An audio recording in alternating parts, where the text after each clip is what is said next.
کدوم کشور بسیار زیاد بدتان میآید و چرا؟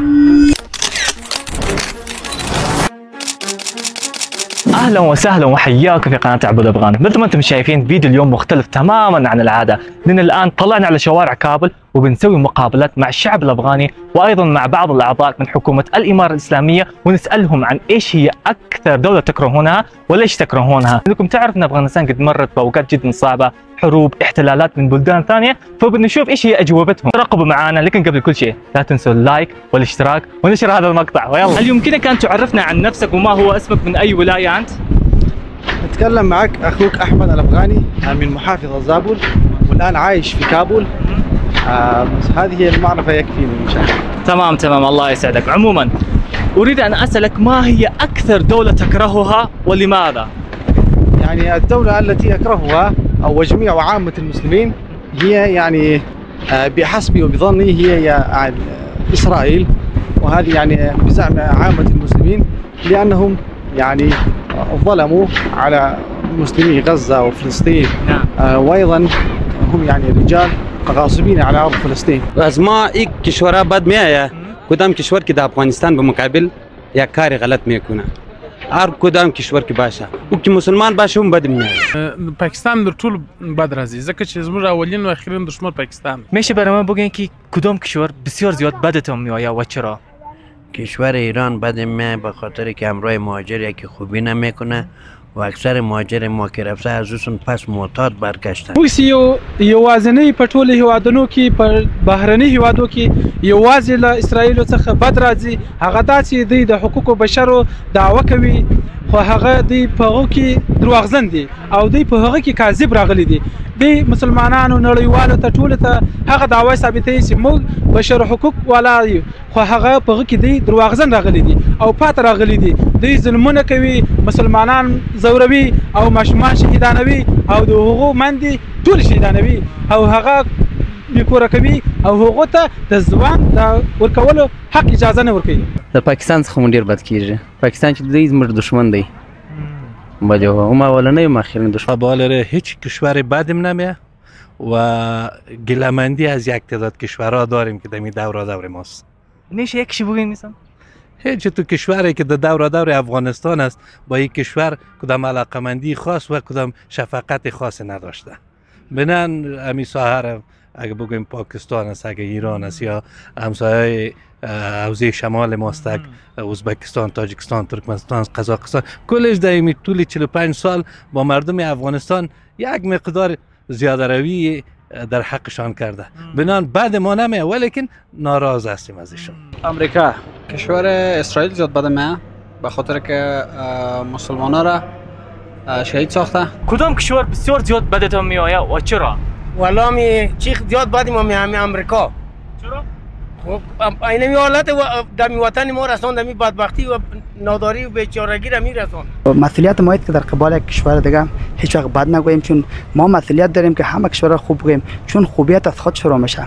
اگر ما به نظر میاد که اگر ما بتوانم منایت یک کسی که افغان هستم، مسلمان هستم و با خصوص در کشور اسلامی زندگی میکنم، اگر ما خوب باشم طبعا کشور دیگه رایت ما خوب جواب میده. او کار خودم میکنم و کار خودم میکنم.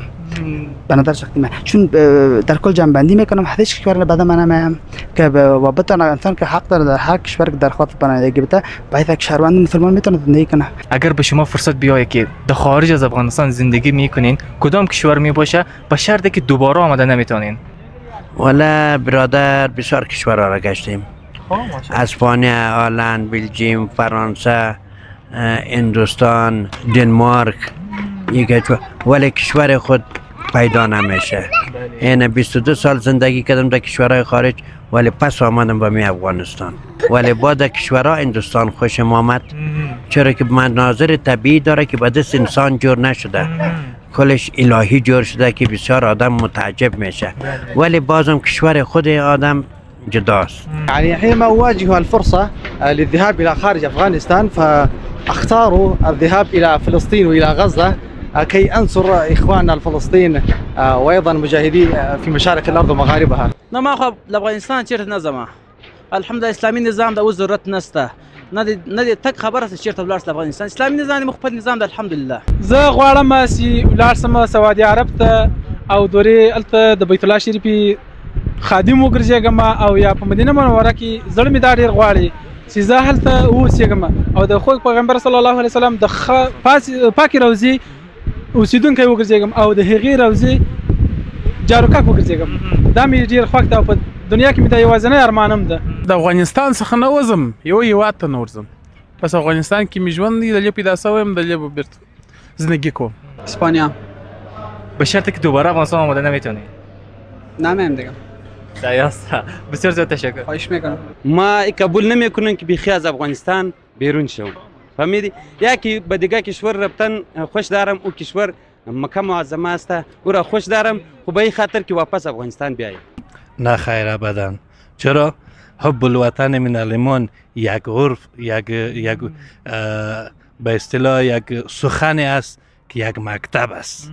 بنان محبت با وطن خود یکی از اساسات ایمانی ماست و این چیزی است که از به امر روایات مردم عربستان سعودی یا حجاز یا سرزمین که حضرت رسول اکرم صلی الله علیه وسلم یکی از خصوصیات فطریشانی بود وقتی که از مکه معظمه هجرت میکرد به استقامت مدینه منوره و به طرف کعبه سیل کرد و یک احساس بسیار عجیب و غریبی در فراق و جدایی وطنشان محسوس شده بود، چون یکی از اساسات دینی ما هم است و طبیعتا فطرت انسانی هم است. کشور خود زیاد دوست دارم و الحمدلله تا به همین لحظه که هستم، به همین سنده که رسیدیم، با علاقمندی و با سرفرازی با شرایط بسیار ناگوار و سختش بودیم، ولی خب الحمدلله ابدا همه تو یک احساس در وجود ما پیدا نخواهد شد. نه خیر نه، نه خیر نه. چرا؟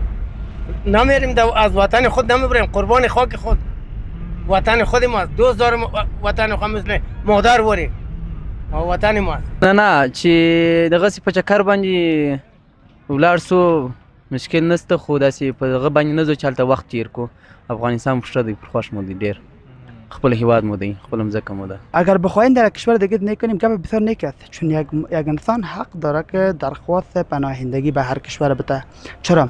مثلا پیغمبر خدا در زمان خود چقدر تانست که به مسلمان بساده به هر نحو که باشه، یعنی 2 میلیارد مسلمان در کل ساخت. ولی ما چی مسئولیت داریم؟ اگر ما افغان هستیم، حال 35 میلیون الی بیشتر کم و بیش مسلمان داریم. اگر در هر کشور که زندگی کنیم میتونیم بهتر و خوبتر سطح اسلامیت خدا که مسئولیت از بزرگا از بالاخره که حضرت محمد مصطفی صلی الله علیه و آله و سلم ما افتخار امت داریم. من یک مسلمان در هر کشور باید بزرگ بسازیم. چی را بزرگ بسازیم؟ یعنی فرهنگ سازی در مقابل از اینکه مسلمان شدن و دین اسلام باید قسم برشون وانمود کنیم که دین بهتر، دین با عظمت، دین با عفت. الآن يا اخوان مثل ما انتم شايفين وصلنا لنهاية هذا الفيديو، فلا تنسوا اللايك والاشتراك وتنشروا هذا المقطع. عموما هذا المقطع كان مقطع شويه عفوي كذا خفيف لطيف، فان شاء الله تراقبوا الفيديوهات الجايه. الاسبوع الجاي ان شاء الله راح ننزل لكم فيديوهات عن مشاريع والاشياء الضخمه اللي قاعد تصير في افغانستان. فيا يلا مع السلامه.